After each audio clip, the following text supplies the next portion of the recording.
All right, fantastic. So I'm so happy to be doing part three at last on Mantegna.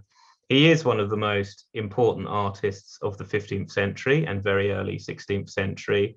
And as we have found out over the previous two workshops, he is absolutely fundamental to the development of Renaissance art. If it wasn't for Mantegna, Renaissance painting and Renaissance drawing, and quite possibly Renaissance sculpture and printmaking, would have been quite different without his impact on those different traditions and crafts. And today, we're finally concluding our series on Mantegna. And it's really, really fantastic to be able to look at some different things tonight. We haven't really looked at Andrea Mantegna's later work so far in the series, and tonight we are going to see one of his later paintings, and it's a really remarkably different painting because it shows us his innovative use of canvas to paint on. Now, canvas was something that artists did paint on throughout the Middle Ages, but it wasn't usually used for permanent artworks, and certainly not an altarpiece. We have got an altarpiece here tonight, which Mantegna painted on canvas. And we're going to talk about the ground that he used, as well as his process of executing his altarpiece on canvas. And, you know, we think of canvas painting as a modern thing, but it did start earlier than, you know, proper canvas painting for finished and permanent artworks did actually begin before great artists like Titian and Giorgione. They popularized the use of canvas, and really their works traveled very widely, and so that established painting on canvas as a new form of painting which was reliable, and then it endured into the 17th century thereafter and thereafter. But we're also going to conclude the workshop with a selection of the most extraordinary drawings by Mantegna. In the first week, we looked at a couple of his drawings. We looked at that wonderful foreshortened male figure on the stone slab, where we have his feet coming forward and his head backwards, you know, further back in the distance. And we also looked at a preliminary design for the fresco painting of St. James being led to his execution. And after that, we didn't look at any more of his drawings. And so tonight we're going to look at a very, very special selection of his drawings. So we're in for a really, really fun session tonight. Okay, so enjoy, everybody. So I wanted to give a brief recap before we get into our workshop where we look at these different things. I wanted to show you a couple of things to recap, just and cover some ground that we've already covered, just to re-establish why he's so innovative and pioneering. So here we've got this remarkable Assumption of the Virgin painting, which was a part of the Ovatari Chapel frescoes, which Mantegna worked on between 1448 and 1459 in his first major commission. And it's in this chapel where his St. James frescoes were, which were unfortunately destroyed in the 1940s owing to Allied bombing of fascist Italy. At the bottom, we've got these remarkable, absolutely, you know, incredible apostles looking up at the Virgin there. And it was this close-up which I made such a big deal of in the first week. And this brings us to something that Mantegna was really, really important for. He was really important for really building up what Renaissance art would eventually become. Now we can all see that this painted figure is actually embracing a part of the painted architecture in the painting, which gives us this illusion of the painted figures somewhere in between a painted domain and the physical architectural reality of the church itself. So there is this dynamic interaction between the painted world and the physical corporeal world, which is completely unbelievable. And I'll just plant that idea in your head while we go over some of the ideas and aspects of Mantegna's work, ideas within and Mantegna's work and aspects of Mantegna's work that make him such an important artist. So let's just recap a couple of things which are going to help you plant your feet solidly before we proceed. So Mantegna is born sometime around 1430 and sometime between 1430 and 1431, and he dies in 1506. So we're going to be recapping some of the main things, and then we're going to be looking at some new stuff, okay? We have become increasingly aware of why Mantegna was so fundamental to the development of Renaissance art in the 15th century. And Renaissance art really differed from medieval and Byzantine art in that it was naturalistic in form. So naturalistic in terms of how it represented the human form, how it represented animals, and naturalism with regard to form comprises all sorts of approaches to depicting dynamism and emotion and human forms and animals and natural objects that appear as they do in nature, and depicting them as they might actually exist in nature, as opposed to in some transcendental world. And the transcendentalism of the Middle Ages was something that Renaissance art really became distinct from. Not only naturalism in form, but naturalism in space. So the way that Renaissance art started to depict space, and as you can see in this example, we can clearly see that these figures have three-dimensionality to them, but also the architecture, that pillar that the apostle has his left arm around, is receding into the distance. It's a three-dimensional object. And when you depict a three-dimensional object, you, by necessary concomitant, imply a three-dimensional space, because a three-dimensional object can't occupy a two-dimensional space. If something is three-dimensional, if an object is depicted in 3 dimensions, as that pillar is, it suggests or implies a 3-dimensional space. And so it creates that illusion of space, and that is naturalism with regard to space. Space is by its nature 3-dimensional, possibly more, we don't know actually. We think of space in terms of time-space now, don't we? And so there's more than just those 3 dimensions to space, according to contemporary physics and science. But in the Renaissance, they didn't necessarily think of it in those sorts of terms. But in terms of perspective and architecture, the Renaissance was a period in which art depicted space naturalistically with the use of perspective. Okay, and then there's also the naturalism in dynamics. So in the Renaissance, art started to move away from medieval and Byzantine conventions and traditions which didn't depict movement. And the way that Renaissance artists started to show movement was with a revival of the contrapposto pose.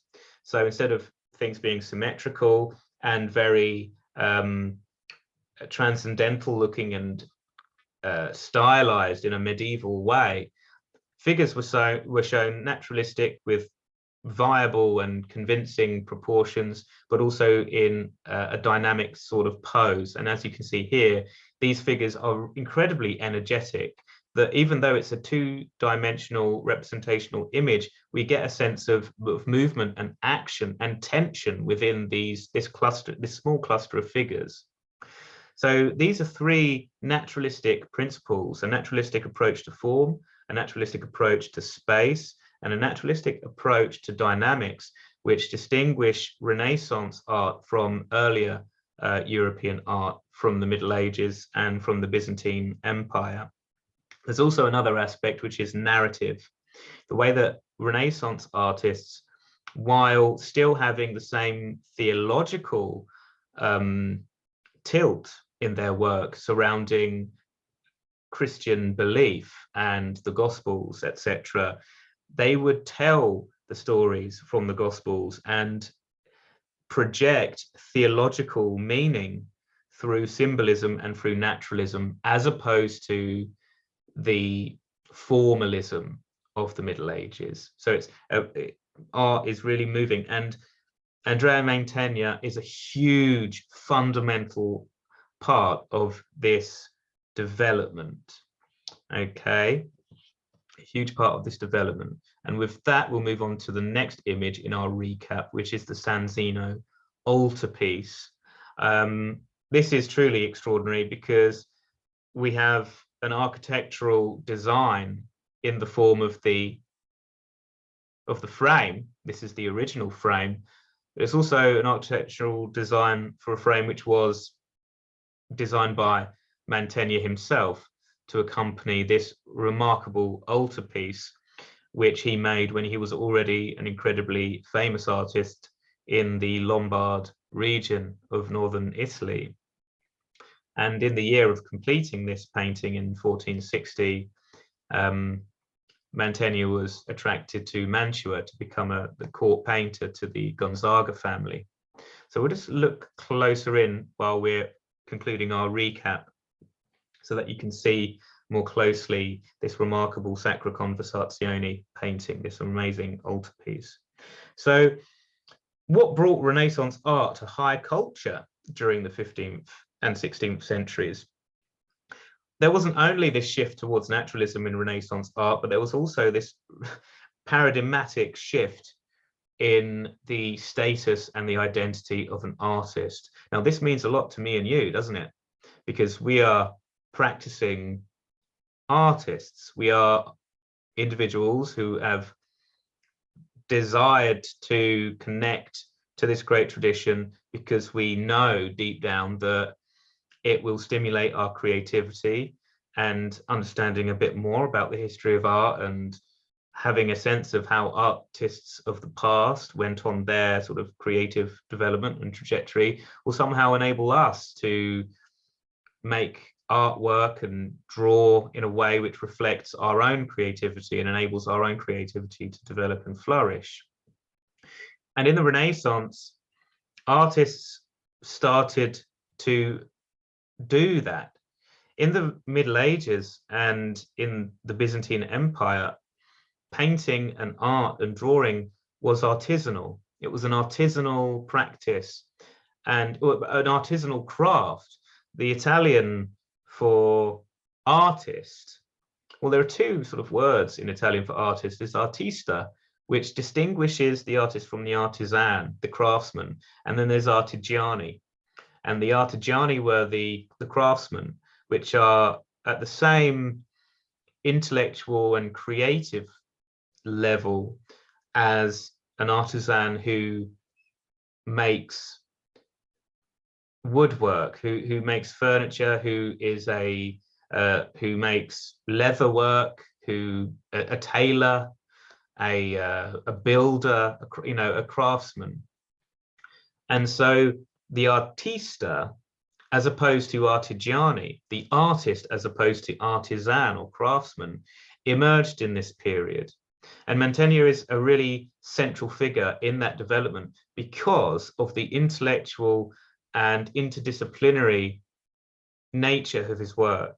Not only was he intermingling his painted figures with the three-dimensional surroundings of the painted image, but he was also conveying a narrative in a more inventive, dynamic, and vivid way with all of these naturalistic devices that we mentioned earlier. So naturalism in form with proportion, naturalism in space with perspective, and naturalism in dynamic with expressive poses.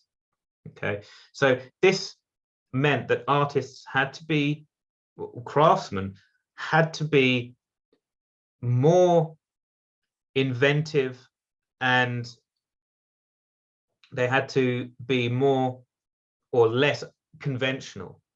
In the Middle Ages, artisans in painters' workshops, in the bottegas, in the workshops of the artisans of the Middle Ages and very early Renaissance, and indeed into the Renaissance, you still had artisans who were painters in the Renaissance.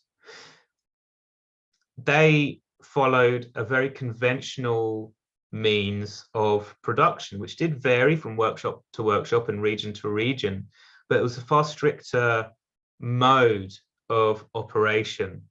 And artists didn't rely on their own unique drawings. They didn't go out and find inspiration from various different models of antique sculpture and from life and from the world around them, and cultivate a unique approach and vision to convey a subject such as this. In the Middle Ages, the workshops had model books in. So a model book was a folio of drawings and designs which were kept in the workshop, and they were essentially images to be used for certain subjects. So there'd be a St. Stephen, there'd be a St. Sebastian, there'd be variations on the Madonna and Child, all designed in the model book.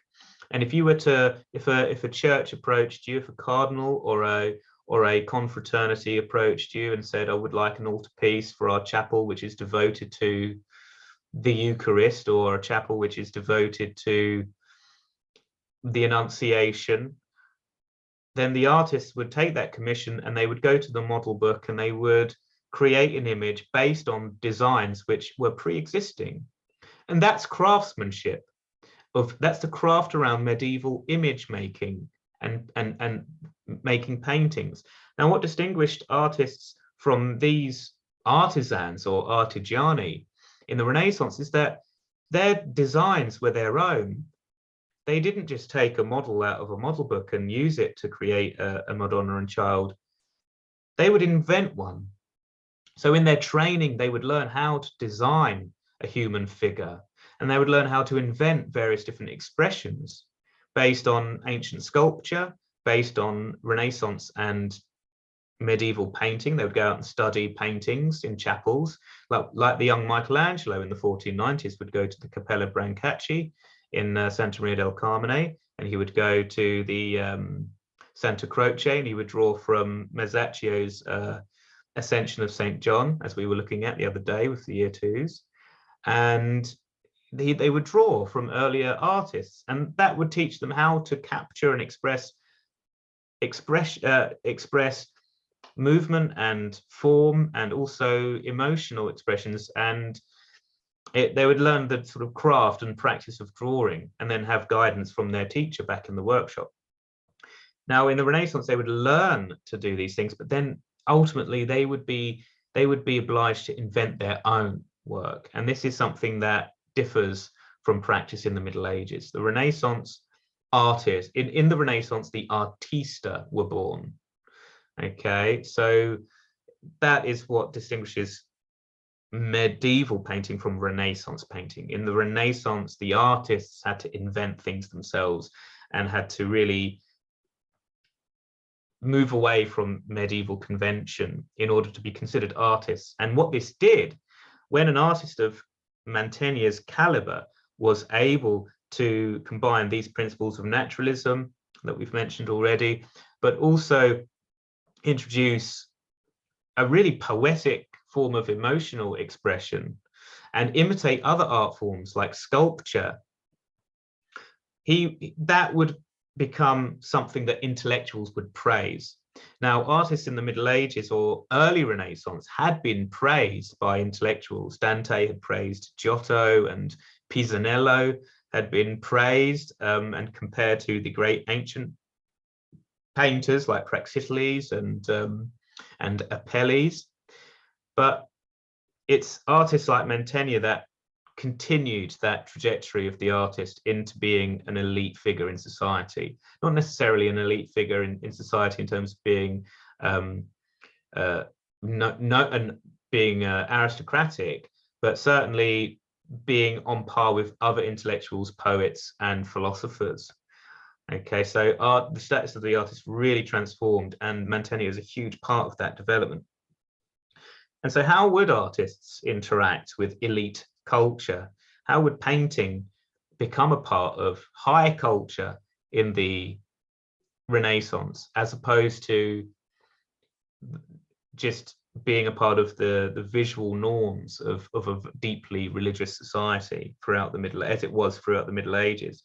So it's aspects like parts of the painting interacting with the surroundings of where the painting is, which we've seen Mantegna do, that would really stimulate the interest of a highly educated clientele and audience, and it would surprise them, and it would it would become fashionable to know about these things and know where these artworks were that did these new things, had these new attributes to them. And it was really paintings that showed an intense form of human emotion and experience, and expressed Christian themes and stories in a very visceral way, which was also idealized. Now, lots of ancient ideas were revived in the Renaissance, and one that was incredibly popular was Platonism and Neoplatonism. And Neoplatonism really influenced Renaissance naturalistic idealism. And so while Renaissance painting became increasingly naturalistic, it would also become increasingly idealized, because in the 15th century, Platonism made a huge comeback, especially in Florence. Florence was really the center of Neoplatonism because of the Greek delegation that brought a lot of texts from Byzantium, and also actively promoted. There was a great Byzantine intellectual who actively promoted the idea that we ought to interact more with Platonism than Aristotelianism, which was quite controversial in the 15th century because of the degree to which Aristotelian philosophy had become intertwined with Christian belief. So there was this huge revival of Platonism, especially in Tuscany, and especially still in Florence. And that gave rise to a Neoplatonic form of representation. And that meant, what that really means in practical terms, is that while you're painting naturalistically or drawing naturalistically, you also want to idealize and to give an ideal sense of beauty and a transcendental sense of beauty to the figure. So it's not about drawing just from life, it's about learning how to draw by drawing from life, but then also using your invention, using your capacity to design by yourself independently from your own knowledge and from your own understanding, from your own memory and from your own imagination, to create the ideal image. And I think that the culmination of the Neoplatonic influence on Renaissance art is really Michelangelo. And one image that comes to mind immediately is his drawing for Adam in the middle of the Capella Sistina ceiling. That is really not a life drawing. Life models were part of the development of that drawing, but not necessarily the execution of that drawing. That figure is so idealized to showcase God's most perfect creation. And so that's a fusion of Platonism with Christianity and with the development of the practice of drawing in the Renaissance. Okay, so we've covered Neoplatonism. Sorry, I hadn't meant to do that, but when there are these connections that appear obvious when you're talking, it feels natural just to indulge them. And I think that's what makes drawing from history so fun, is that often the discussion becomes quite spontaneous. These are all things that we've touched on in previous workshops, but I think it's fun that we become more familiar with them through touching on them time and again, and in the context of different artists. So that's absolutely fine. So we've looked at it showing expressive emotions. Also, the striking illusion of reality is something that really separated a Renaissance artist from a craftsperson. So if you could create convincing images that really, really reminded or gave someone a sense of reality, that's not necessarily realism, it's naturalism, which is really, really convincing. This isn't a realistic image, but it's naturalistic, and it has the illusion of reality, but it's an illusion of a reality which is phantasmagorical. This is not realism. Realism is when you paint something that actually looks real, is where you've set something up and you've painted it exactly as it is. This scene never existed ever, okay? Mantegna never had these people in costume all together and painted them. Caravaggio did that, But he didn't use this type of costume, did he? As we know, we recently did a workshop on a 3-part series on Caravaggio, and his paintings are nowhere near as elaborate and complex as this in this particular way. Some of them are quite complex, but it's a different era of painting, and Caravaggio is the artist who really you could put a much stronger case to argue that Caravaggio was a proponent of realism, okay, but realism didn't really exist in the Renaissance. And as we all know, Caravaggio was born after the Renaissance and made most of his work well after the Renaissance, you know. So he was born in 1472 and he went to Rome in 1572, went to Rome in 1592. And this is well after the Renaissance. You know, the High Renaissance is in the opening decades of the 16th century, and by the 1460s, the Renaissance proper is well and truly over. So Mantegna was pioneering and influential in all of these aspects of Renaissance art and in elite level Renaissance painting and design. So what are those aspects again? Let's just go over them. Naturalism in form, naturalism in space, naturalism in dynamic, naturalism in depicting a narrative,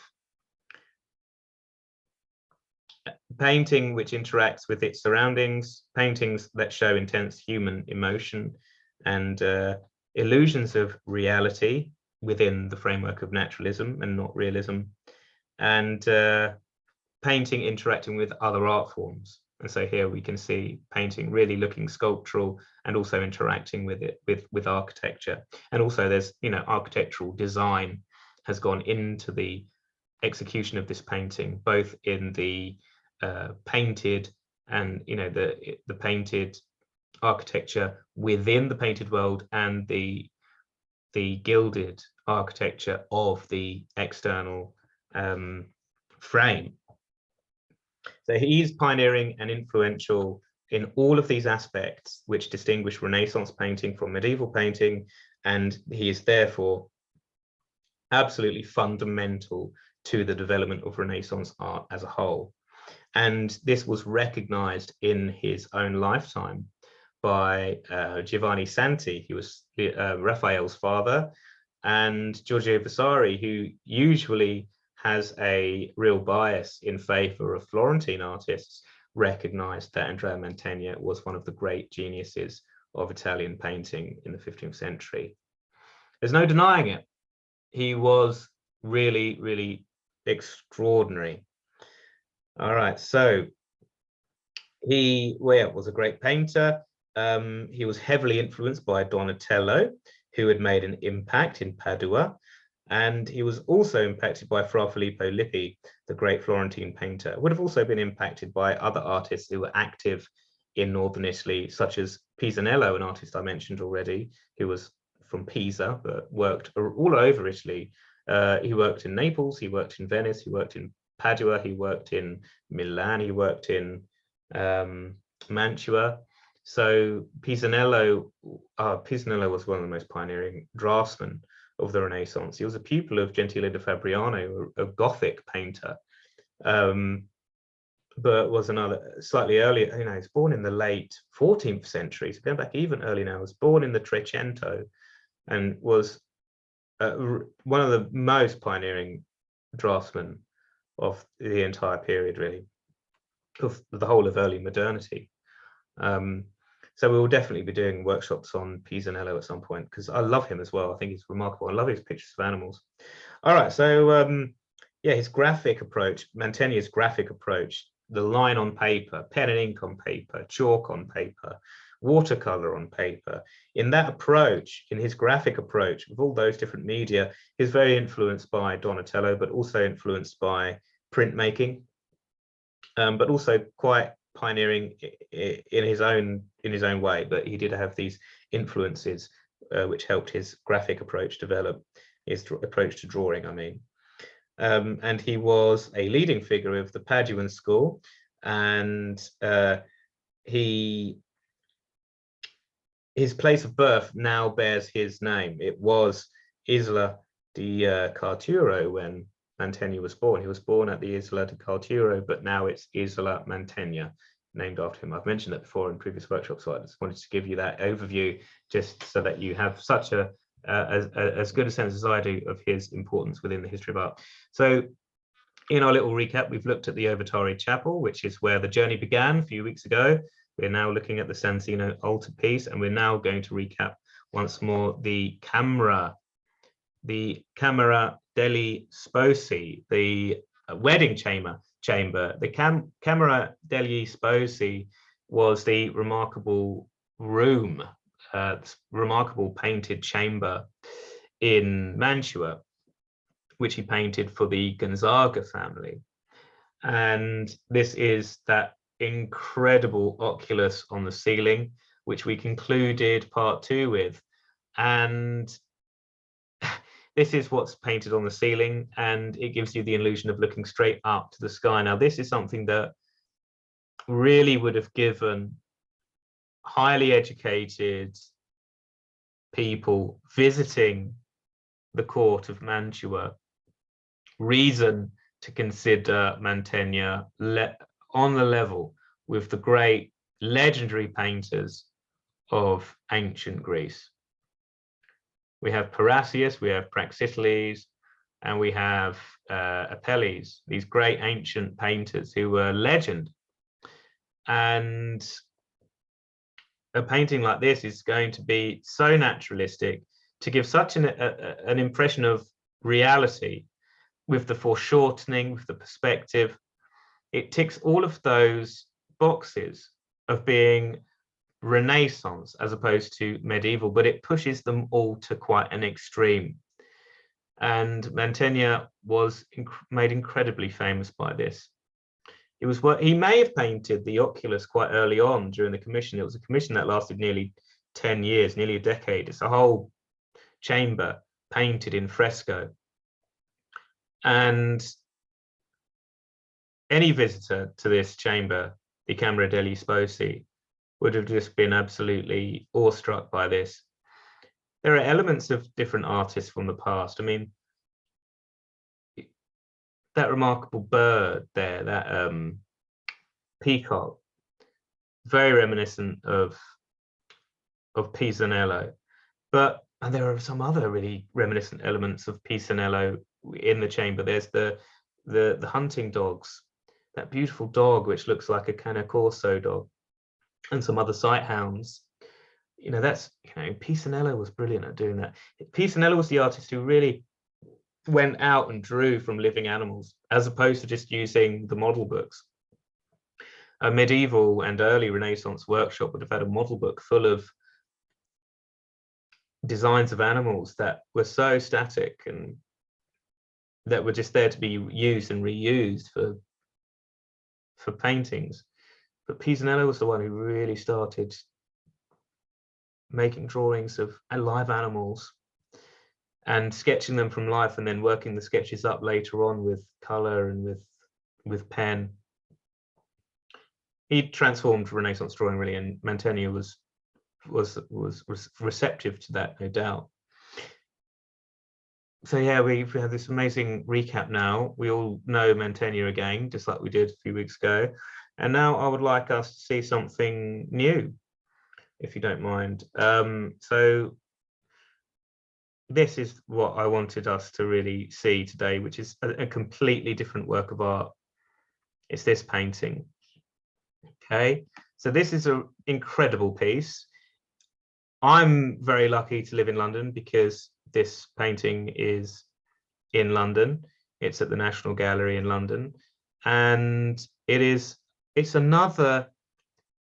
a variation on a type of painting that we've already seen. That wonderful Sanzino altarpiece was a Sacra Conversazione, and a Sacra Conversazione is Madonna and Child accompanied by saints who are in some kind of emotional or verbal exchange.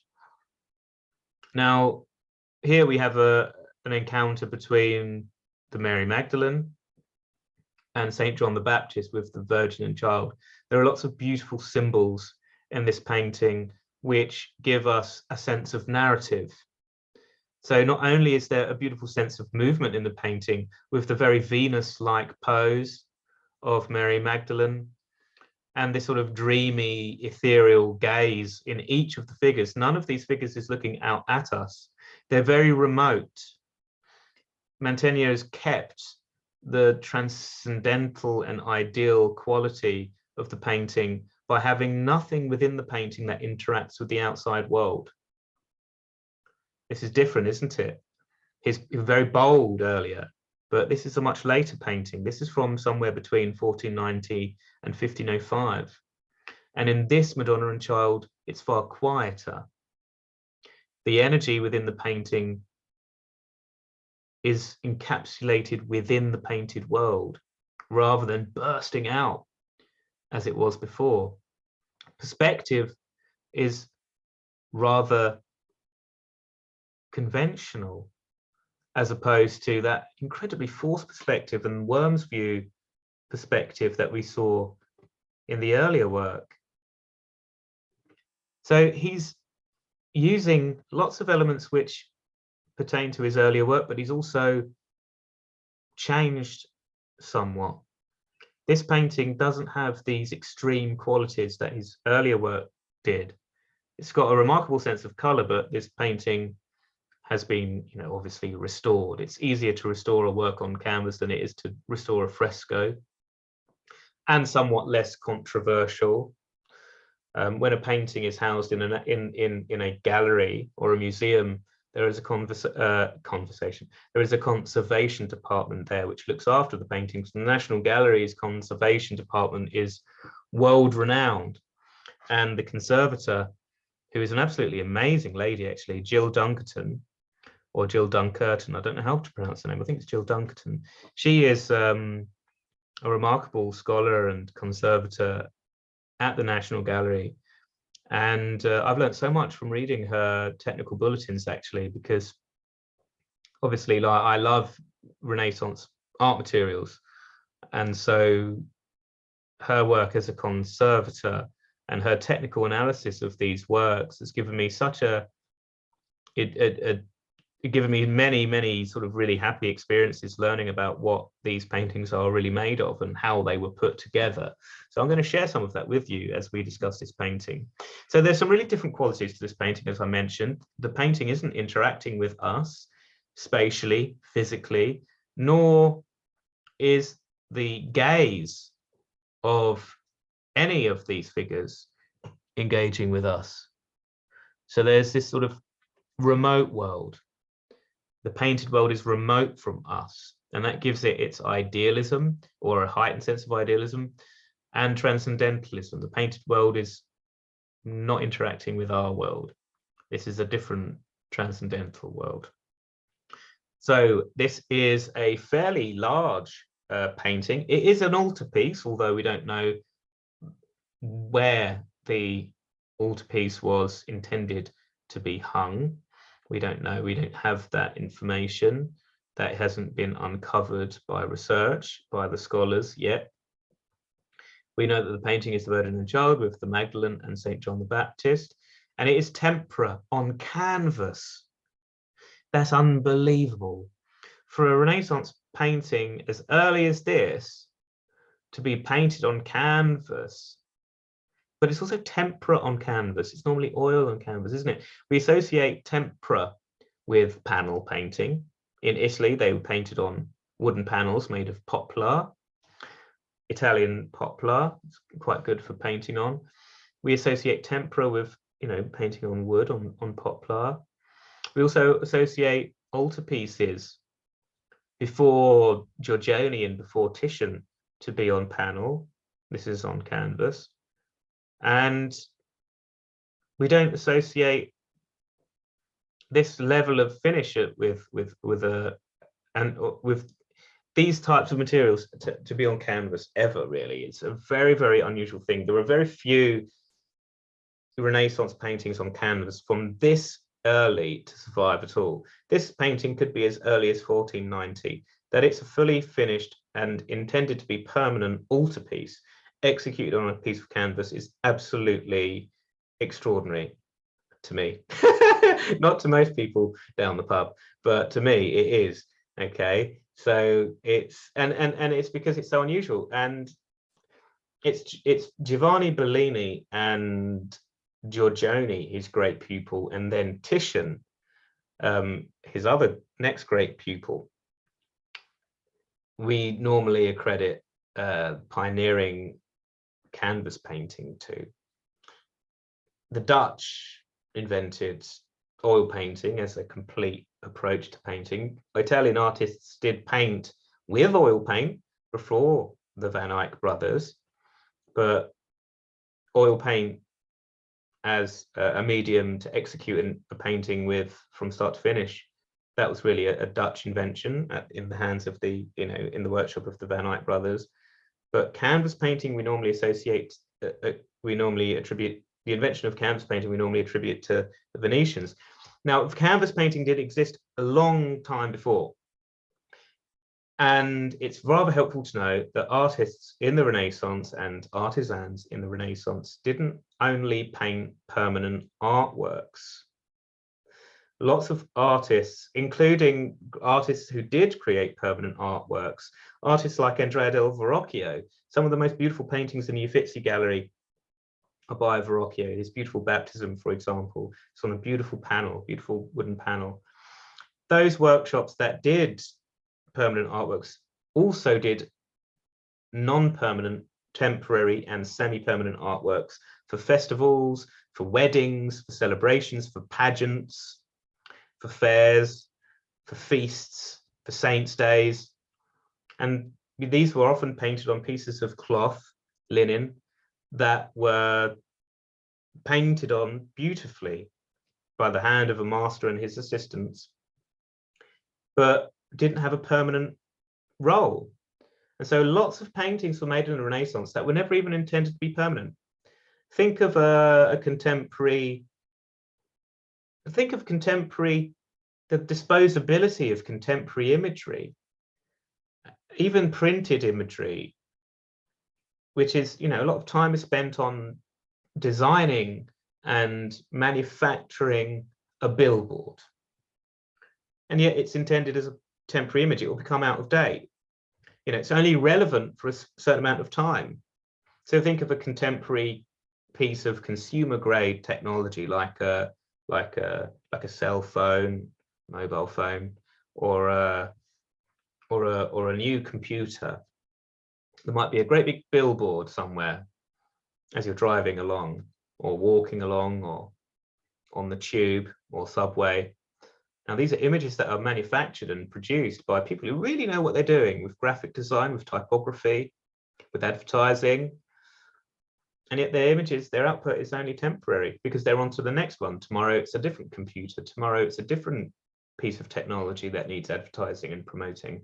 In the Renaissance, while they didn't have consumer culture that we have now, and they didn't have consumer grade technology in the Renaissance, they did have technology that was invented in the Middle Ages, like the heavy plow, for example. This is real technology that was invented in the Middle Ages. So they did have technology, but not the type of consumer grade technology which is consumed en masse. More people have iPhones than they have access to sanitation around the world.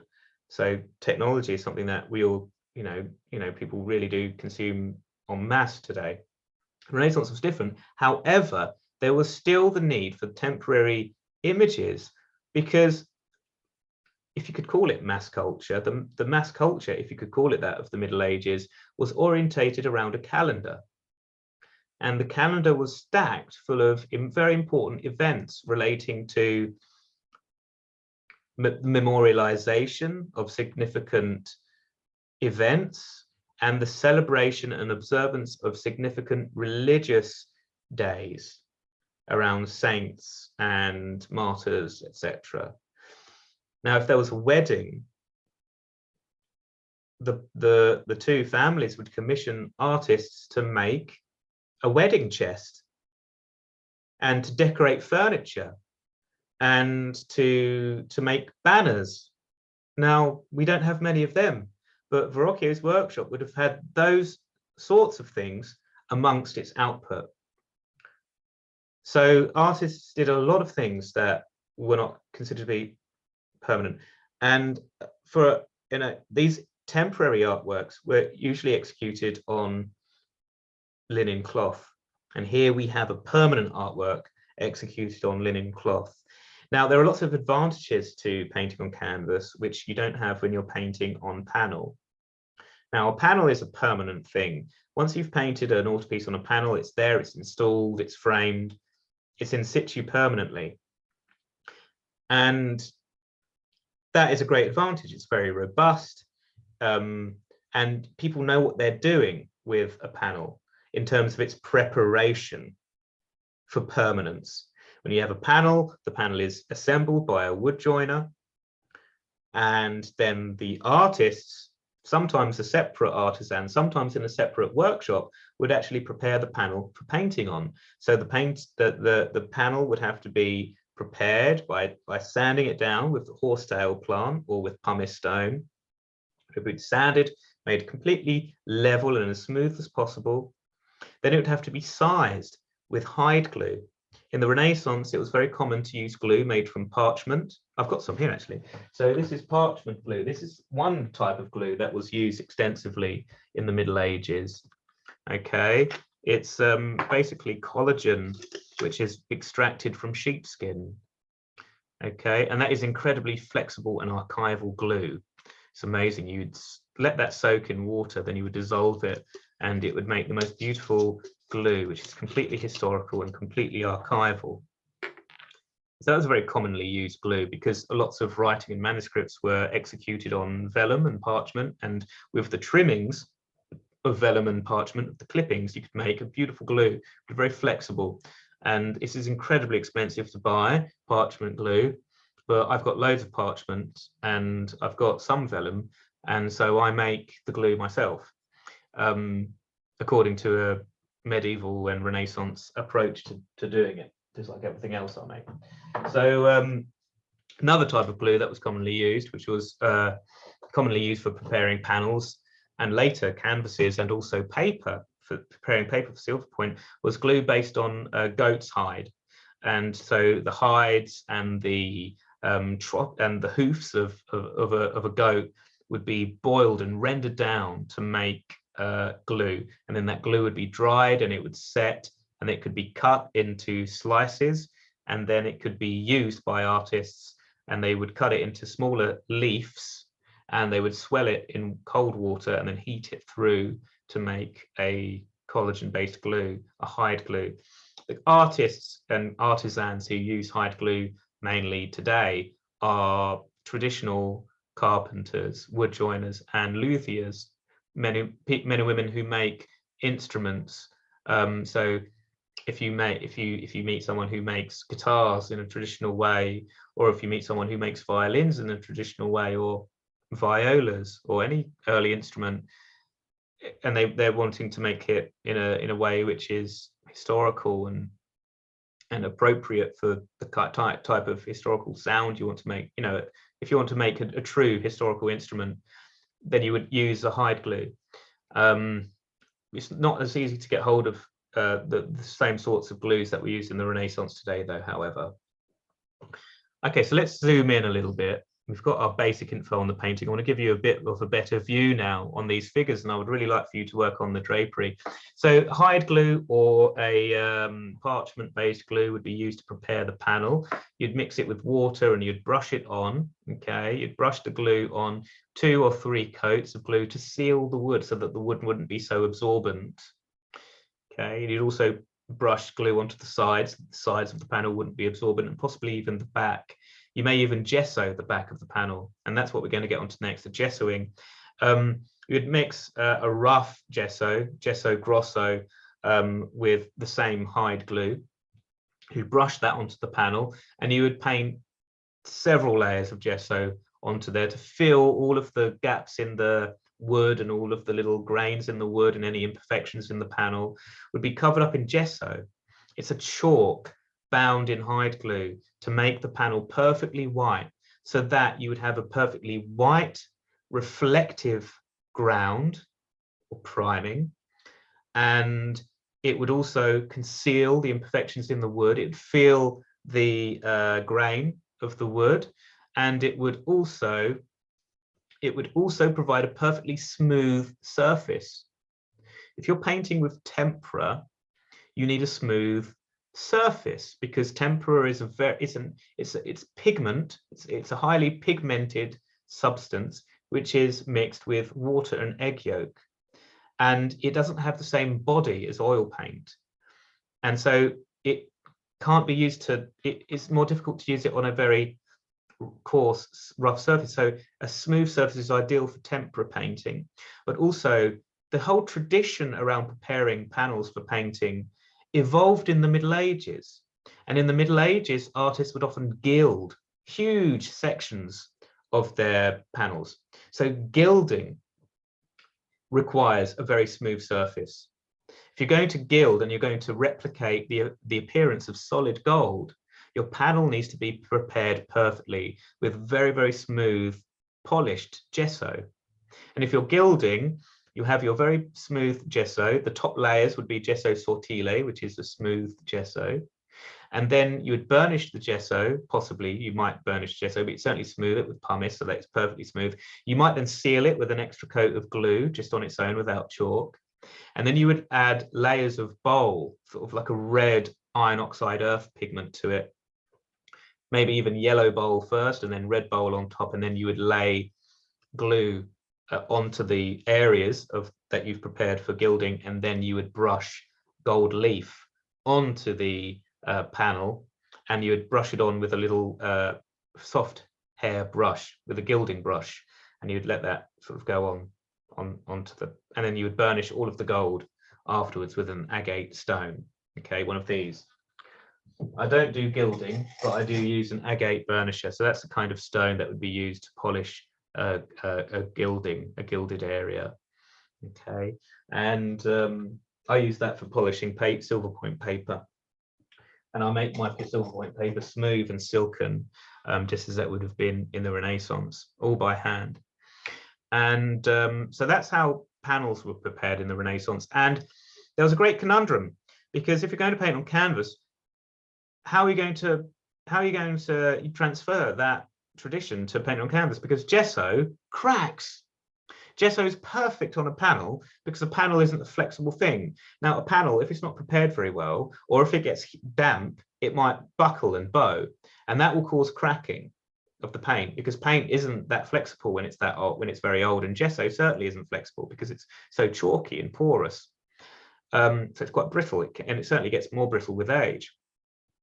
So if you're painting on canvas, it's flexible support, and so this is a huge problem. Now, you don't necessarily need such a perfectly smooth surface if you're not gilding. Okay, so that's one thing. You don't need to use as much gesso as it would take to perfectly smooth the canvas as you might do if you were going to do gilding on it. So there's no gilding on here, which means that it doesn't need a completely smooth surface. But if you're painting in tempera, it is very useful to have that smooth surface, but it isn't absolutely essential, especially if you have a very fine linen. If the linen is quite fine, then that's okay. Now, what Mantegna has done, I'm sure you're desperate to know, is he has prepared the canvas with a few coats of hide glue. Okay, so he's done the glue like normal before applying anything else, and then there is a very thin coat of gesso. Mantegna was incredibly clever. He knew that if he did 2 or 3 or more coats of gesso, the painting would crack, because the base layer of the painting it's so important for the base layer to be flexible. If the base layer isn't flexible enough, everything else cracks. So it's the most important parts to have good flexibility is in the priming layers. And so gesso isn't the most perfect thing to use, it's the most ideal thing to use, but if you use it thin enough, then that's okay. And Mantegna was, this is a very early example of gesso being other, the thing is though, it's very interesting that Mantegna did paint on canvas earlier than this, but he didn't paint in tempera on canvas in some of his earlier works on canvas. He painted in distemper Distemper is a different type of paint that was used throughout the Middle Ages, and it is paint made using the stuff I showed you, the glues. Okay, so hide glue or parchment glue, which is just another kind of, but a very, very premium kind of hide glue. Parchment glue is. Okay, so distemper is paint made with collagen, animal-based glue, and that is a very commonly used glue in the Renaissance. So, and it's used for grisaille painting. It's used for, you know, those beautiful monochrome drapery studies that started in Verrocchio's workshop, and even painters like Fra Bartolomeo would do. They were using distemper. Distemper is paint made using pigment and hide glue. And you can use all sorts of pigments with distemper. And when you're using distemper, so just binding your pigments in glue, they retain so much of their color brilliance. And yeah, distemper is a fantastic paint. You can use lots of paint that you can't really use in oils. No, it's not, yeah, distemper proper distemper is just pigment bound in glue. Now, because oil is acidic, it can really affect the some pigments. So if a pigment is high in alkaline, well, if it's based in, if a pigment is high in alkaline, then the acidity of the oil won't matter, but the fat content of the oil will matter. So fat and alkaline mix to create soap, don't they? The way that we make soap. So if you've got, you know, any kind of soap in your house, whether it's washing up liquid or hand soap or whatever, it's made through a process of saponification. You'd get an alkaline base and you'd mix it with fat and saponify the fat with the alkaline to create soap. So if you've got an alkaline, a pigment which is heavy in alkaline, and you mix it with oil, you'll have problems because it will saponify to an extent and it will lose its stickiness to the surface. But with distemper, with hide glue, any pigment which is alkaline is fine there because it isn't fat based like oil paint. And there's even fat in egg yolk, isn't there? So if you make a tempera of some pigments, it will be, you know, potentially problematic. It will saponify. But with distemper, if you have an alkaline-based pigment, it's absolutely fine. So bone white, for example, is very high in alkaline, and you could use that in your white pigment if you're working in distemper. You could even use chalk. Now, in his glue paintings that are slightly earlier than this, he didn't prime the canvas at all with a gesso. He used the dark ground of the canvas itself once it had just been sized with some glue, and just painted his colors on top using the same glue that he used to size the canvas with. Absolutely amazing. I hope this isn't ruining your drawing from history experience by me going down the materials route in such depth, such pedantic depth. But materials are incredibly important to me, and they always have been. My interest in the art materials has always coincided my interest in the art itself, and learning how to make the art, learning how to draw, learning how to paint. I've always wanted to do it with the same historical materials, and that's why this is so important to me. And if it's important to me, it will find its way into drawing from history. And so I hope that you're enjoying that. So this painting is executed on canvas. I've spoken to you at length about all of that material side. All of these notes are written here, but I haven't even glanced down to them, so I'm not sure exactly where I am and not sure exactly what I ought to be saying. The painting. So Magdalene, I've spoken to you about some of the symbols which speak to the narrative of this painting. Spoken about this painting being very ethereal and transcendental and highly idealized, while retaining a great sense of naturalism and sculptural plasticity as well. The draperies are remarkable, so influential, would have definitely influenced artists like Botticelli and Leonardo for their elaborate and really sculptural draperies. So what's Magdalene got? What's Mary Magdalene got? Well, she's got a little ointment bottle there in her right hand. Now, she did wash the hands, wash the feet of Christ, didn't she? But she also embalmed him before the entombment. So after the deposition, we had the crucifixion, then the deposition, and then the entombment. And during the entombment, Mary Magdalene was one of the Marys who entombed and embalmed Christ for his entombment. And so that little phial, that little bottle in her hand, little ointment bottle in her hand, relates to her role in the narrative of Christ's passion. And what has St. John got there? Well, there are two things that are symbolic in what St. John has got there. He's got some scripture unraveling from his staff, his little, from his stick there, his, what would I call that? I'd call it a scepter. Okay, so there's some text and there's also a cross, isn't there? So what about the text? The text says, "Behold the Lamb of God who takes away the sin of the world." So that is a piece of John's Gospel, the Gospel of St. John. It's John 1:29.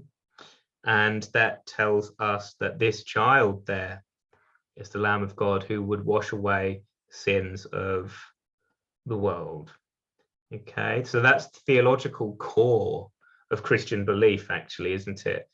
Christianity is a faith which proposes that one man was the embodiment of divinity, and that his birth and subsequent death was something so pure and meaningful that it would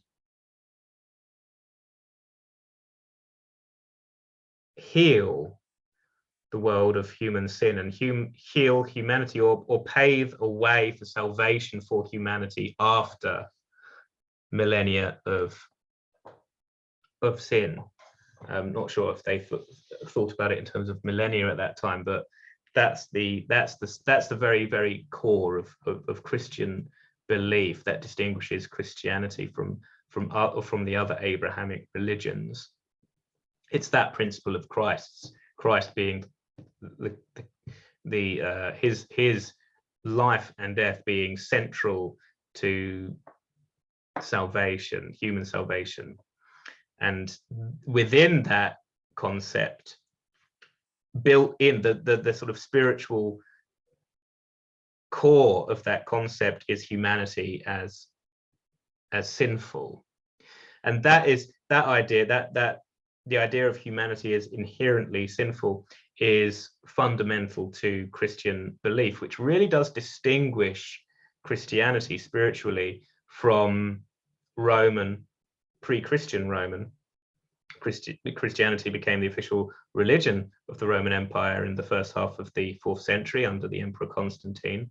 But prior to that, the Roman Empire was pagan, and the ancient Greek world was pagan.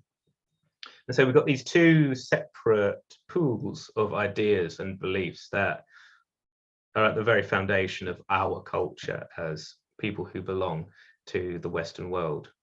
And it's Hellenism and paganism, which is one font, and Christianity, which is the second font. And our culture, Western culture, is a combination of the two, if you think about things holistically.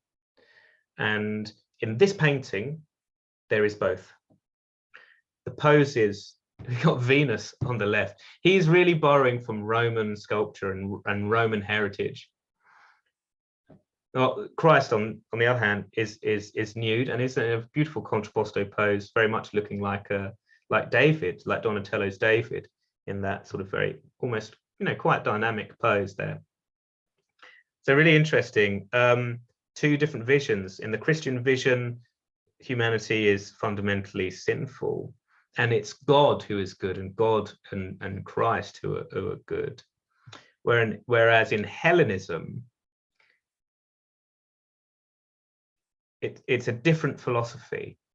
Human beings can embody virtue through endeavor and excellence, and through moral rectitude and courage.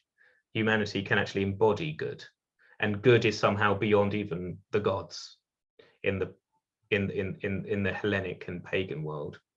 There's a plurality of belief as well in the Hellenic and pagan worlds. There is no sort of centralized belief. They don't have a Bible, you see.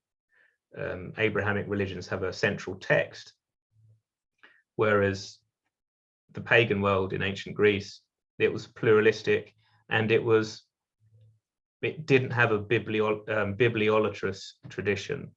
It wasn't rooted on a gospel. You had Homer and Hesiod, but they were not religious texts in the same way that the Bible, the Torah, the Pentateuch, and the Quran would become later on.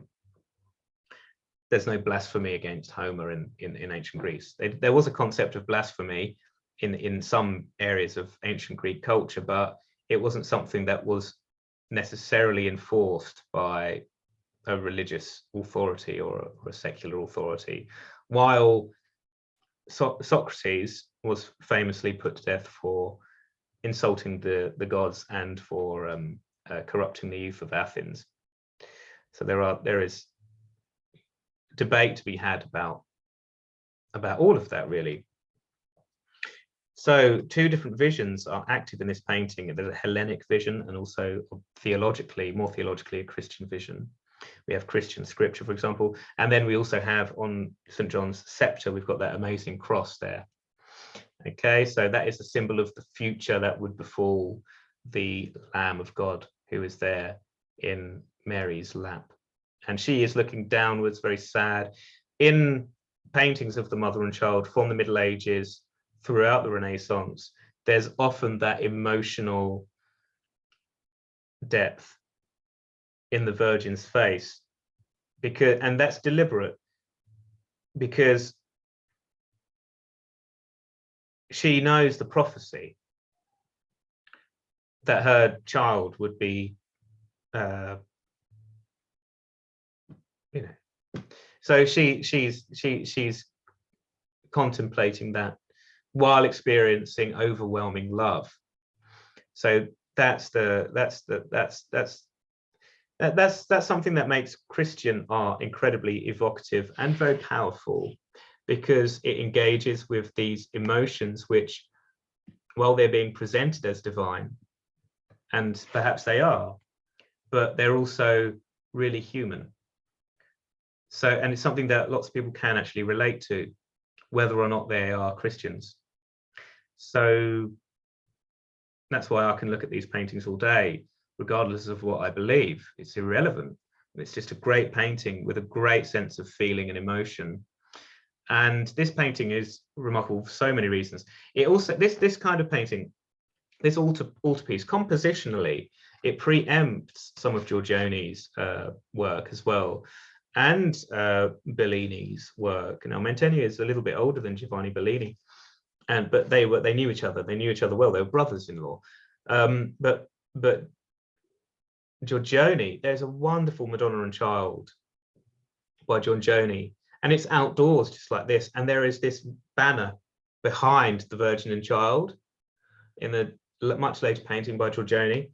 So, and it's all, think about this painting as well. There is this great poetic, emotional quality to it. In the poses, in the gazes, especially in the Virgin's face, there's a quietness to it. There's a stillness to it. And that is, these are qualities that really come out in Giorgione's work as well. Later on in the 16th century, and Giorgione sadly dies in 1510. And he's certainly alive by this time. He's alive at the same time that Mantegna is alive, when Mantegna is one of the leading artists in all of Italy. And there's no question that he would have been impacted by this, especially as Giorgione's teacher's brother-in-law was Mantegna. So there is a semi-direct connection there. They may even have met, I don't actually know. But there is definitely proximity. All right, so this is amazing. I mean, I really hope you're enjoying. Oh, drawings. If we've got time for the drawings, we're gonna have to. We need to look at some of Mantegna's drawings now.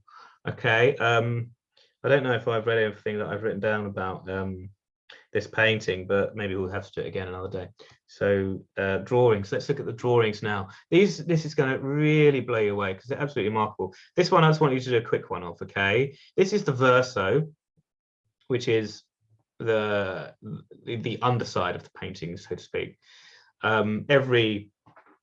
Nearly every drawing has a recto and a verso, and that comes from how books were made, how folios were, or gatherings were made in the Middle Ages and in the Renaissance. So a book comprises folios, and folios comprise gatherings. A gathering is a set of sheets that have been folded and stitched together, and the upside of the sheet is the recto, and the underside of the sheet is the verso.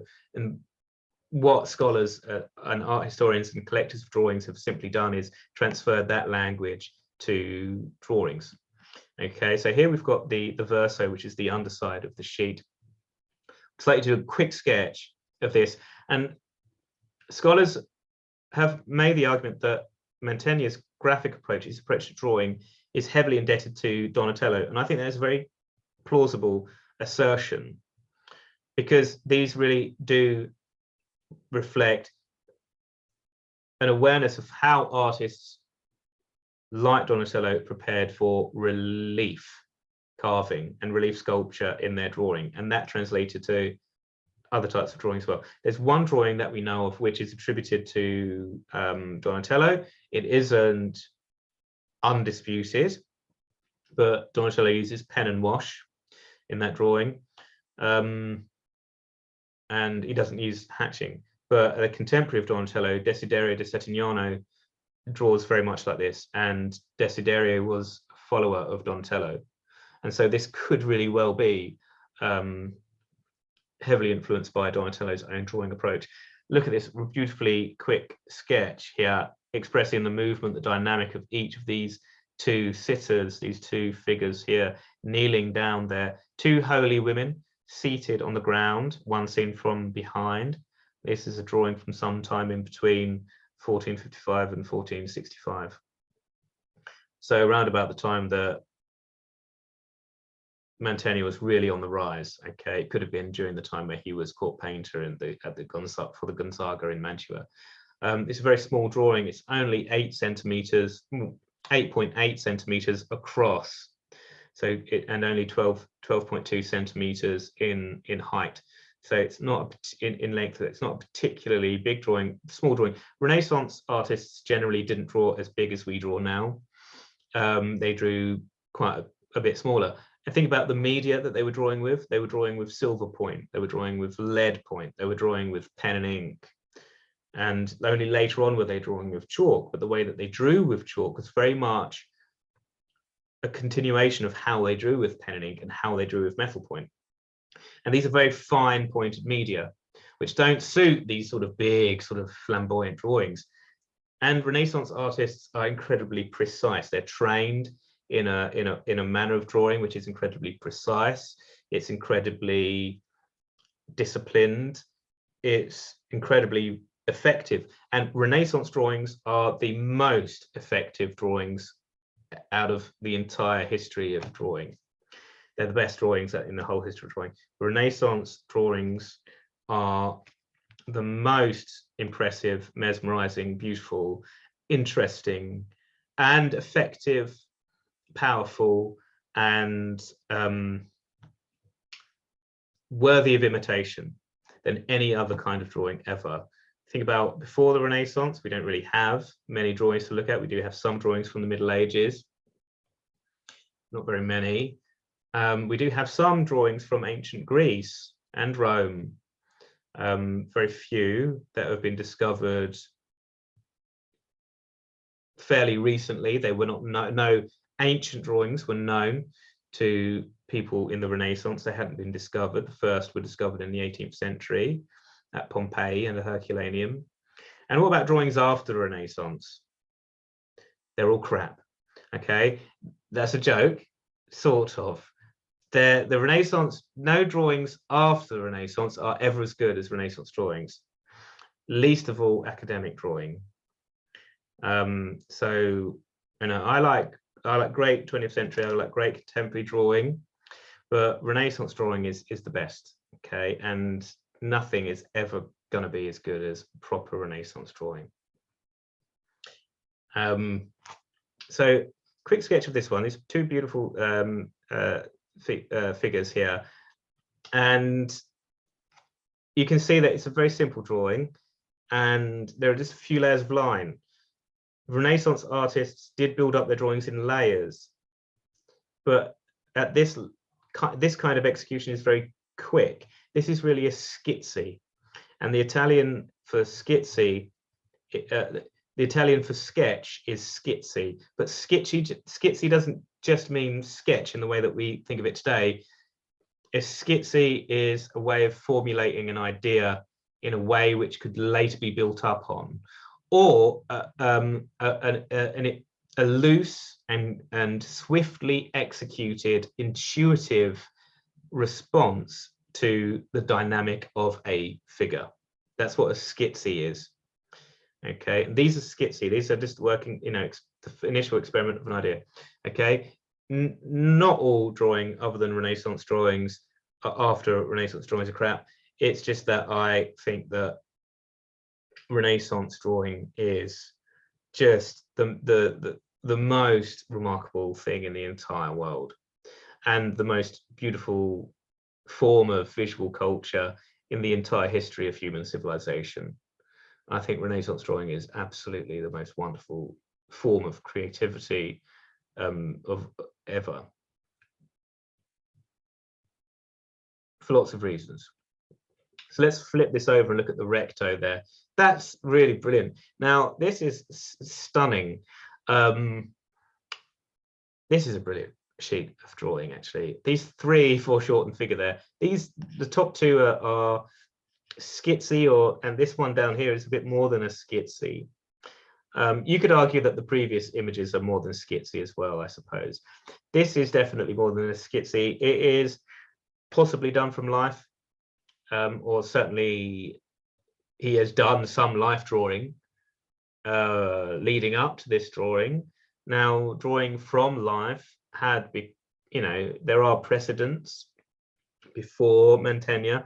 Mantegna certainly did draw the nude from life, or the semi-nude from life. Maybe he didn't have people in the workshop stripped down fully nude. He may have done. It's possible that he did. It wouldn't be a great surprise if he did. But he certainly drew sculptures a lot.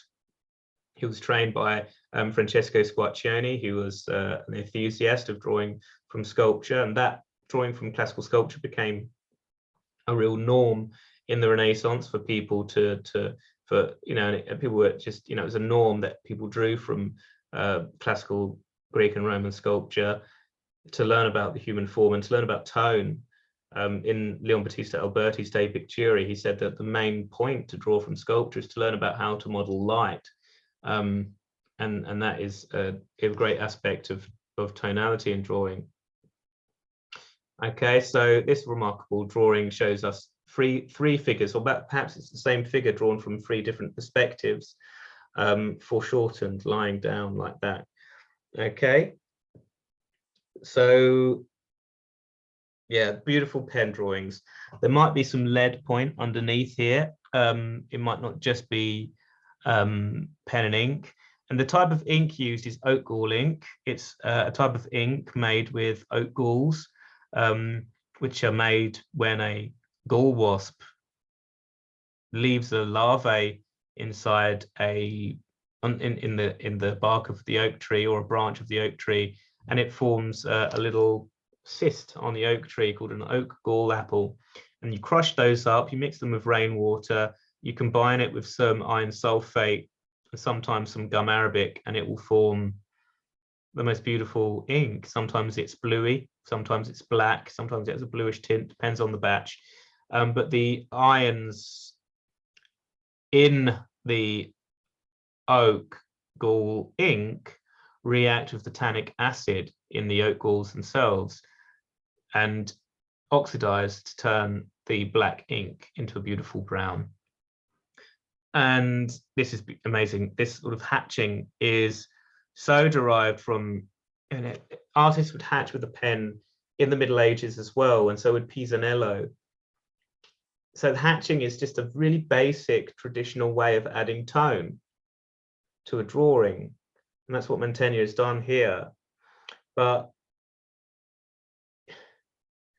in the Renaissance, hatching with a pen like this in these quick drawings would become more sculptural. And what Mantegna has done is, with one layer of hatching, has distinguished the main areas of shadow from the main area of light, and then he's added another layer of hatching, with hatching in a different direction to create crossed hatching.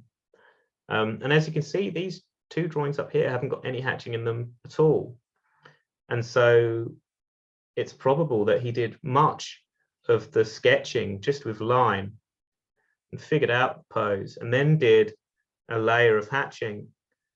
And then in the last layer, did some more hatching and built up darker lines together.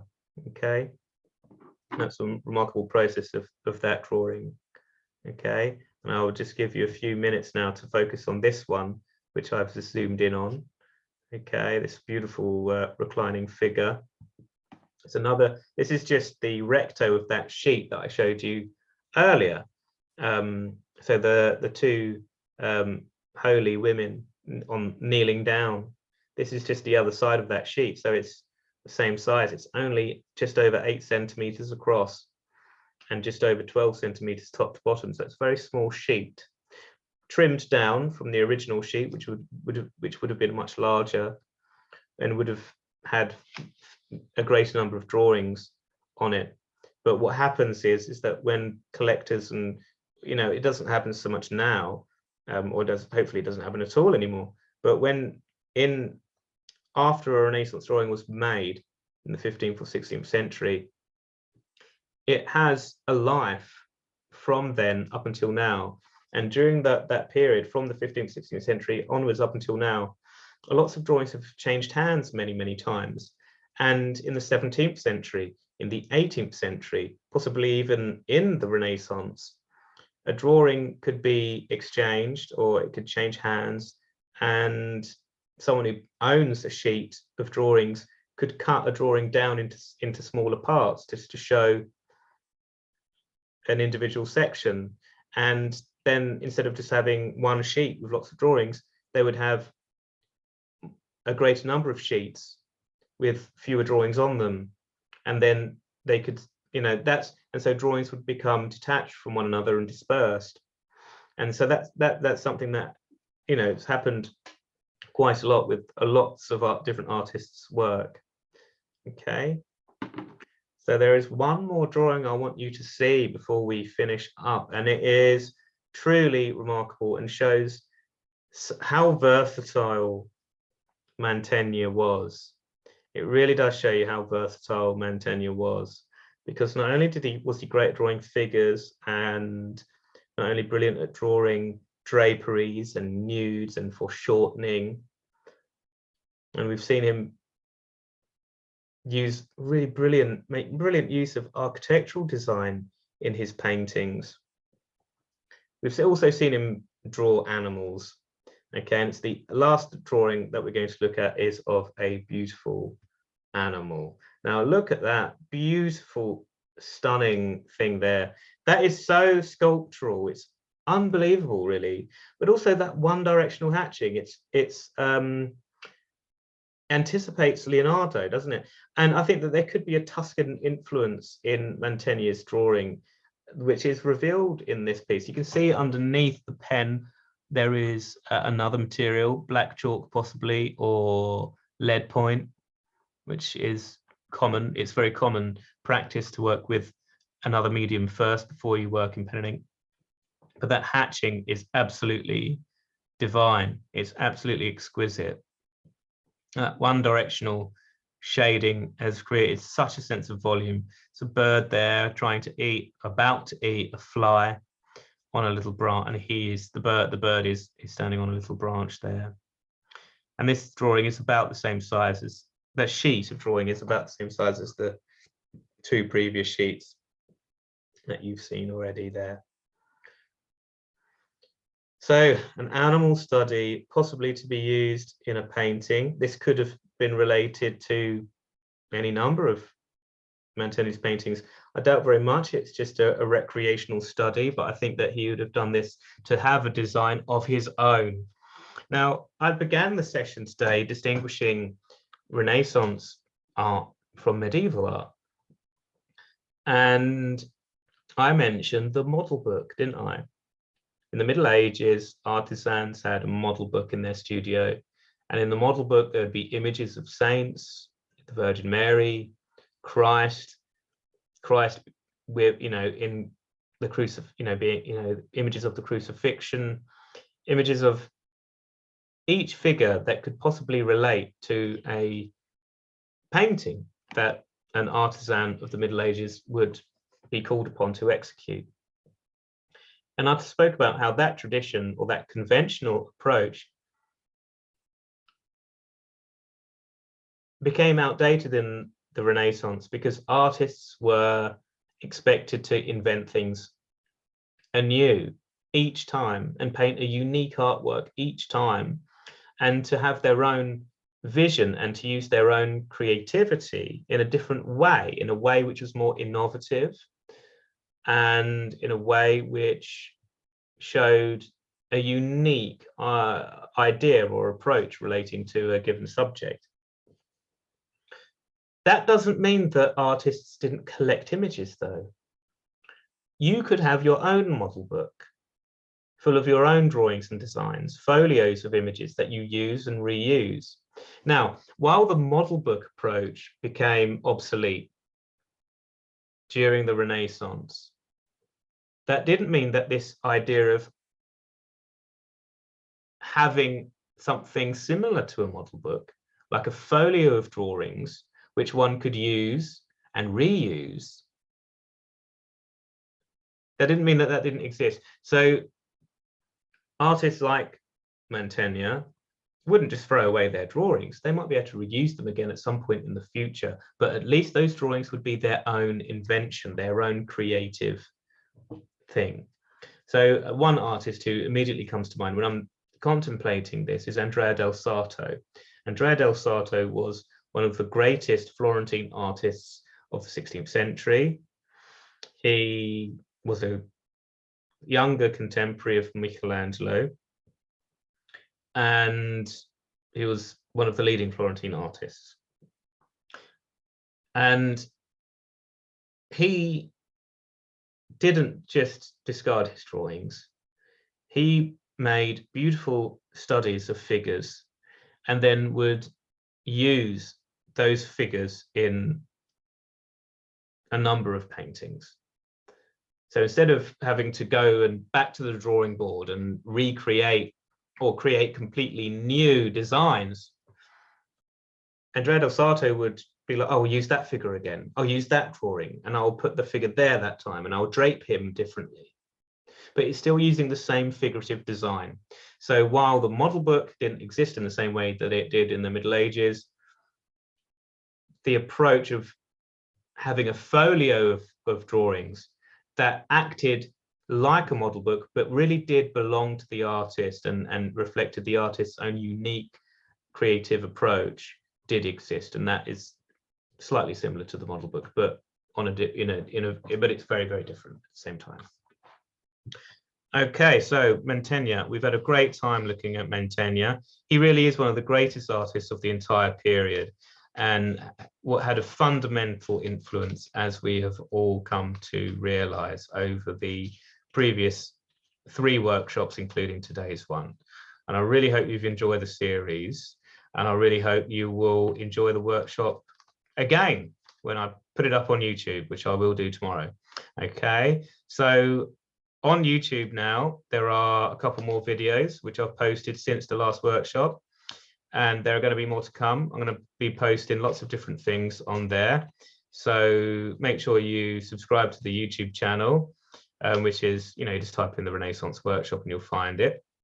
I'm sure you have already, but yeah, if you haven't, then do so, and you'll get to see more videos, drawing from history videos, including this one and previous ones that you may have missed or just want to rewatch. But then there'll be drawing demonstrations. Okay, so thank you all very much, and I can't wait to see your drawings now. And that's, thank you very much. I really hope you enjoyed today, and I'll see you all next week. Okay, as well as now when I look at your drawings. Okay, So thank you very much. I'm just going to stop recording and then we'll have a look at each other's work.